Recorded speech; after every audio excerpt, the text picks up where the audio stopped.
विदेशीले दिएको सहायताबाट त्यो चार्जै जान्छ। जनताको शोषण भनेको यही हो। यो नवसामन्तवाद भन्छौँ हामीहरूले।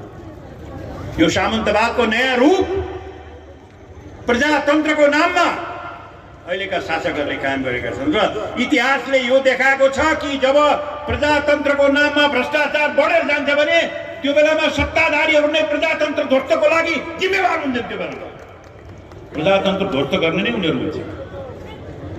प्रजातन्त्रको सिद्धान्त राम्रो हो, तर त्यसलाई दुरुपयोग गर्यो भने तपाईँसित खुकुरी छ, दाउरा काट्नु पनि सक्नुहुन्छ। दुरुपयोग गर्नुभयो भने हात काट्छ, जिउ काट्छ।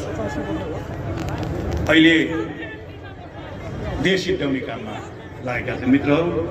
यहाँ राष्ट्र ब्याङ्कको तथ्याङ्क हेर्नु भने कृषिमा ऋण गएको छ, तर साना किसानमा ऋण घटेर गएको छ।